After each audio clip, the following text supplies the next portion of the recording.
And I could be with you all day and night But I got my friends. 안녕하세요, 불전체입니다.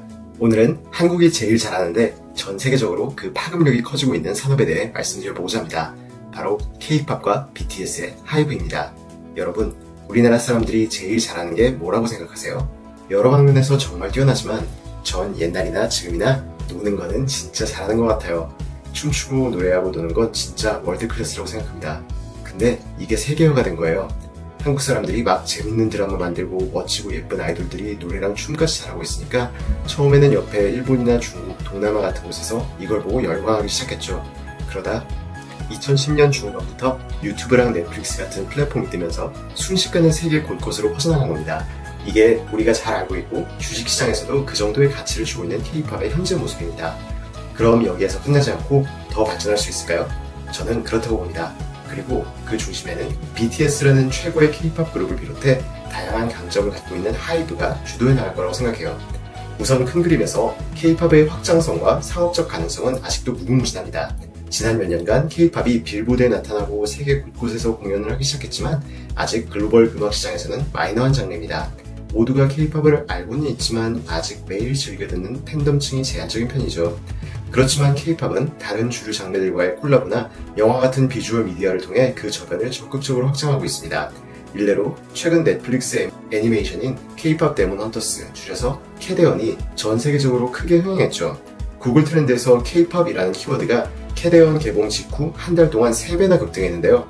특히 주목할 점은 세계 최대의 스트리밍 플랫폼인 스포티파이, 빌보드, 유튜브 뮤직 등의 글로벌 차트에서 1위를 휩쓸고 있다는 점입니다. 노래 한 곡만 그런 게 아니에요. 지금 스포티파이랑 빌보드 글로벌 차트 상위 10곡 중에 K-팝이 5곡입니다. 유튜브 뮤직은 6곡이고요. 스포티파이 미국 차트 1위는 BTS도 달성한 적이 없어요. 진짜 중요한 건 노래만으로 승부해서 1위를 했다는 겁니다. K-팝이 아이돌들에 대한 팬심만으로 유행하는 게 아닌 음악 장르로서의 저변을 확고하게 넓혀가고 있다는 거죠. 세계 어딘가 랜덤한 누군가의 플레이리스트에 들어있는 노래가 10년 전에는 강남스타일 한 곡뿐이었지만 5년 전에는 BTS와 블랙핑크의 앨범들이 있었고 지금은 K-팝 장르가 들어가기 시작하는 겁니다.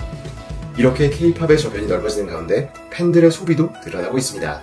이 덕질이란 거 가랑비에 옷 젖듯이 돈을 쓰게 됩니다. 그래서 K-팝 회사들은 앨범과 콘서트 티켓 판매뿐만 아니라 갈수록 구찌나 MD라고도 불리는 상품 판매를 포함한 간접 매출이 늘고 있어요. 예를 들어 콘서트 때 팬들이 사는 인당 MD 매출이 2-3년 전에 한 4만원 했으면 지금은 7-8만원 하는 겁니다. 한정판과 고급 굿즈 전략으로 미공개 사진집 같은 게 들어가고 물건도 낱개가 아니라 패키지되어 판매되는 중입니다. 덕질이 학습 효과가 되다 보니 어떻게 하면 팬들이 만족할 소비를 할 수 있게 할지 점점 고도화가 되는 거죠. 이미 팬덤 사업을 오래 했기 때문에 수익 모델을 정교화할 수 있는 하이브가 제대로 할 수 있는 사업인 겁니다. 이런 가운데 BTS의 모든 멤버들이 드디어 제대를 했고 내년 봄에 완전체 활동을 예고했습니다. 이건 모두가 다 알고 있는 거죠. 그럼 뭐가 더 좋아질 수 있냐고요? 앞서 말씀드린 업그레이드된 K-팝의 상업성입니다. 당장 최근 월드 투어를 시작한 블랙핑크를 보실까요? 일단 관객 숫자는요, 2023년 때는 66회 공연에서 180만 명 정도를 모집했는데 이번에는 올해 하반기 31회에서만 180만 명이 모인 것으로 발표했으니까 공연 한 회당 2배에 가까운 모이게 됐고요. 티켓 가격도 20% 넘게 올랐고 굿즈 매출 비중도 크게 증가했습니다. 이걸 다 감안해 이번 블랙핑크의 월드 투어 매출은 2023년 때보다 2배 이상 늘어날 걸로 시장에서는 추정하기 시작했고요.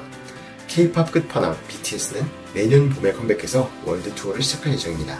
그거 아시나요? BTS의 활동 재개는 군입대 이후 2년 만이지만 월드 투어는 2019년 이후 7년 만입니다.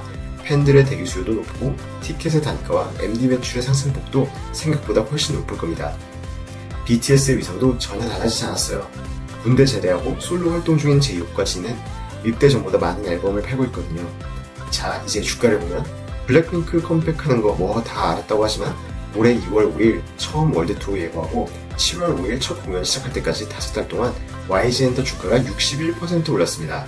그동안 코스닥 주가 9% 오르고 하이브 주가 16% 오른 걸 비교하면 그냥 블랙핑크 컴백으로 YG 주가가 독보적으로 상승한 거예요.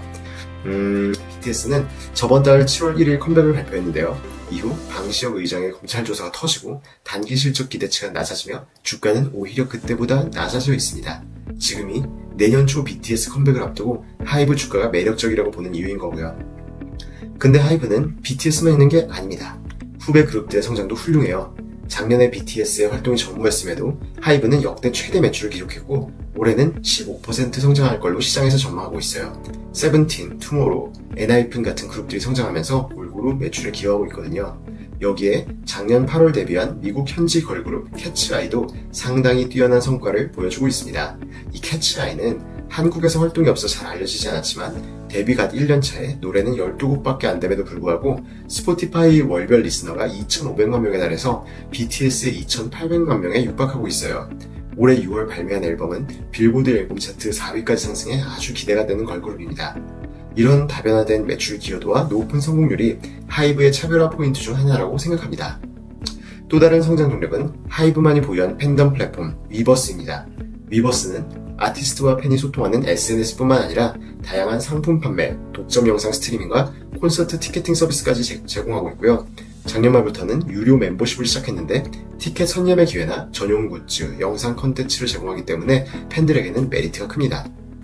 위버스 월 이용자 수도 최근 빠르게 올라오면서 6월에는 역대 최대인 1200만 명을 넘어섰고요. 이건 BTS가 제대로 솔로 활동을 시작하면서 탄력을 받는 중이라 내년 완전체가 컴백하면 더욱 가파르게 상승할 것이라고 생각됩니다. 위버스는 하이브 외에 다른 기획사와 다른 나라 아티스트들도 사용하는 플랫폼입니다. 이런 다양한 수익 모델이 잘 돌아갈수록 들어오려고 하는 아티스트들이 늘어날 거고 그러면 이용자 상승, 수익 증가, 아티스트 추가 유입의 선순환 작용을 기대할 수가 있습니다. 여기에 더해 현재는 막혀있는 중국 시장에서의 활동 재개 가능성도 빼놓을 수 없겠죠. 2016년 한안령 이후 한국인의 중국 내 공연은 전무했습니다. 그 직전에는 일본에 이은 K-팝의 최대 시장이었는데 말이죠. 근데 최근 한중 관계가 눈에 띄게 우호적으로 흐르고 있습니다. 작년 말에 중국이 한국인 여행객에 대한 무비자 입국을 허용했고 지난주에 우리나라가 중국 단체 관광객에 대해 무비자 입국을 허용했죠. 올해 4월에는 첫 한국인 공연이 발표되었다가 무산되기도 했는데요. 10월 말 APEC 정상회담 전후에 중국 측의 추가적인 완화 움직임도 기대해볼 수 있겠습니다. 이러한 움직임 속에 하이브는 올해 베이징에 사무소를 개설하고 SM은 중국 기업인 텐센트 뮤직의 지분 투자 및 협력 활동을 강화하기 시작했습니다. 중국은 K-팝의 가장 큰 소비 국가입니다. 여기서 공연 시장이 다시 열린다는 건 기획사 중에서 가장 많은 아이돌을 보유한 하이브에게는 엄청난 수익 창출의 기회가 될 것입니다. 그럼 간단하게 실적과 밸류에이션을 살펴보겠습니다. 엔터사들은 아티스트 활동들의 변수가 많고 비용 구조가 복잡해서 실적을 추정하기 제일 어려운 산업 중에 하나예요. 그래서 최대한 직관적으로 생각해보겠습니다. 하이브의 매출은 매년 증가해서 2024년 2.3조 원을 기록했고 애널리스트들은 2025년은 2.6조 원 이상을 전망하고 있죠. 주가에 중요한 건 BTS가 컴백한 2026년인데 애널리스트들은 올해보다 1.1조 원이 늘어난 3.7조 원의 매출을 기대하고 있어요. 제 생각에 이 숫자는 더 커질 수 있습니다. 일단 BTS가 7년 만에 월드 투어를 합니다. 2018-19년 투어 때 총 42회 공연에서 205만 명을 목격하며 3천억 원의 매출을 올렸는데요. 보수적으로 똑같은 공연 횟수에 공연당 모객 수랑 티켓 가격이 7년 전보다 30% 정도만 오른다고 가정해도 5천억 매출이 추가됩니다. 여기에 3년 만에 나오는 컴백 앨범과 굿즈 판매를 감안하면 BTS 관련 매출만 해도 작년보다 1조 원이 추가될 수가 있어요. 나머지 아티스트들이 작년보다 10%만 성장해줘도 2026년 매출은 3.7조 원이 아닌 3.9조에서 4조 원에 달할 수 있다는 얘기가 됩니다. 그리고 이런 BTS계의 초대형 아티스트들의 매출은 규모의 경제로 수익성이 높습니다. BTS가 군대 가기 전 하이브의 영업이익률이 2022년과 23년 13%대를 유지하다가 이후 10% 밑으로 내려왔거든요. 다시 2023년의 영업이익률을 회복한다고 보면 2026년 영업이익은 5,300억 정도가 나올 수 있고 이는 애널리스트 추정치인 4,700억을 10% 이상 상회하는 수치입니다. 여기서 만약 중국 시장이 다시 열리게 되면 어떨까요?